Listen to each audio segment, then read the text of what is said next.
তো বন্ধুরা, আপনারা কেমন আছেন? আশা করি খুব ভালো আছেন আর সুস্থ আছেন। আমিও খুব ভালো আছি।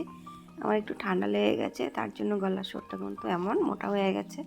তো আজকের রেসিপি হলো চাল কুমড়ো দিয়ে মুগ ডালের ঘন্ট। তো চাল কুমড়ো দিয়ে মুগ ডালের ঘন্ট রেসিপিটা আপনাদের সাথে শেয়ার করব আমি কীভাবে বানিয়ে থাকি। তো চলুন পুরো রেসিপিটা সঙ্গে থেকে দেখুন। তো এদিকে দেখুন বন্ধুরা, চাল কুমড়োটা এভাবে ছোটো ছোটো করে আমি কেটে নিচ্ছি, মানে কেটে নিয়ে তারপর ঝিরিঝিরি করে পোলতে হবে। আর এই যে একটু বিষ হয়ে গেছে, মানে বিচি হয়ে গেছে, কয়েকদিন ধরে এনে রেখেছি। তো ওই বিচিগুলো কিন্তু মাঝখানে ফেলে দিয়ে তারপর কিন্তু এভাবে ঝিরিঝিরি করে পোলে নিচ্ছি।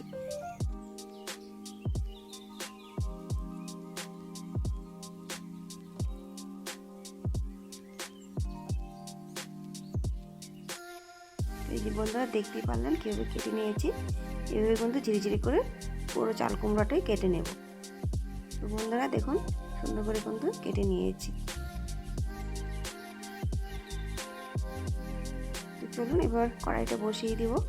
যেহেতু ডাল দিয়ে হবে, মুগ ডাল দিয়ে ঘন্ট, তো সেই জন্য মুগ ডালটা কিন্তু ভেজে নেব হালকা, বেশি কড়া ভাজবো না, হালকা ভেজে নেব। হালকা ভেজে নিয়ে দিয়ে দেব জল।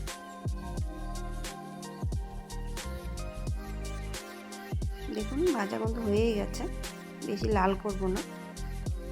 এবার জল দিয়ে দিচ্ছি হাফ লিটারের মতো।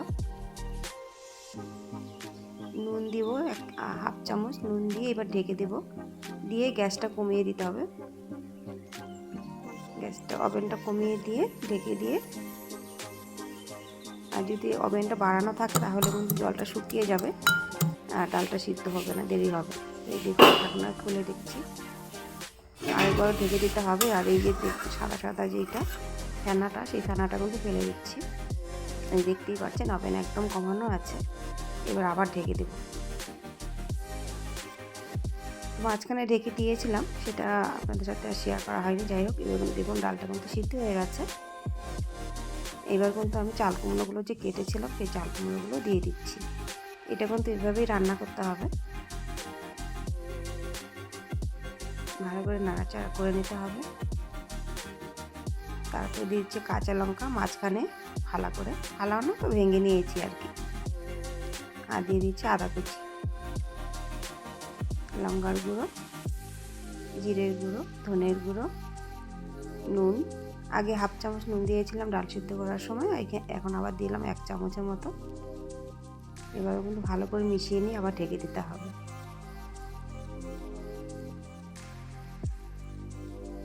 তো বন্ধুরা এইভাবে কিন্তু করে খাবেন চাল কুমড়ো ঘন্ট মুগ ডাল দিয়ে, দারুণ লাগে খেতে। তো ঢাকনা খুলে আরেকবার নাড়াচাড়া করে দিয়ে আরেকবার ঢাকনা ঢেকে দেব।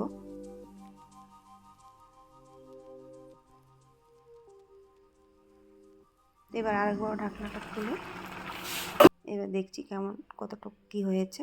তো জলটা কিন্তু অনেকটাই শুকিয়ে গেছে, আর বেশি শুকানোও যাবে না। এবার কিন্তু তুলে নিচ্ছি। তুলে নিয়ে কড়াইটা ভালো করে ধুয়ে, কড়াইটা গরম হয়ে গেছে, দিয়ে দিয়েছি কিছুটা সরষের তেল। আর এখানে আছে রাঁধুনি, গোটা জিরে, এলাচ, দারচিনি, শুকনো লঙ্কা, তেজপাতা।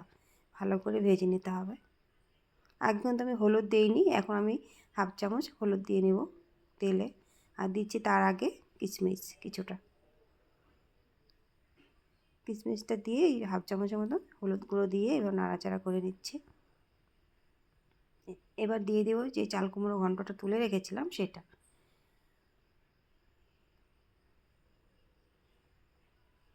এবার ভালো করে নাড়াচাড়া করে নিতে হবে, মিশিয়ে নিতে হবে।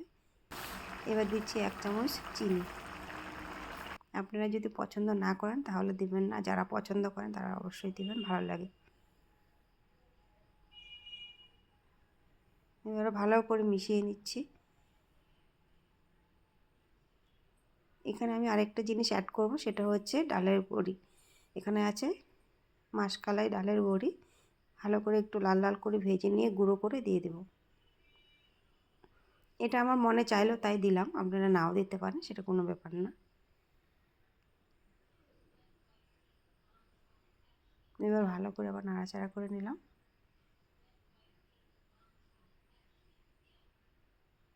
তো নামিয়ে নিয়েছি। এবার কিন্তু আমি ঘি দেব। আগে আমি ঘি দিইনি, নামিয়ে নিয়ে ঘিটা দেব। এবার ঘি দিয়ে দিচ্ছি কিছুটা, 2 চামচের মতো ঘি দেব। তো বন্ধুরা কেমন হয়েছে অবশ্যই কিন্তু কমেন্ট করে বলবেন।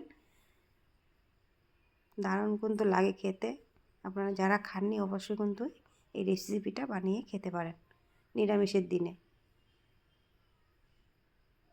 দেখুন একদম মাখা মাখা হবে, খেতে ভালো লাগে। তো আজকের মতো বন্ধুরা এখানেই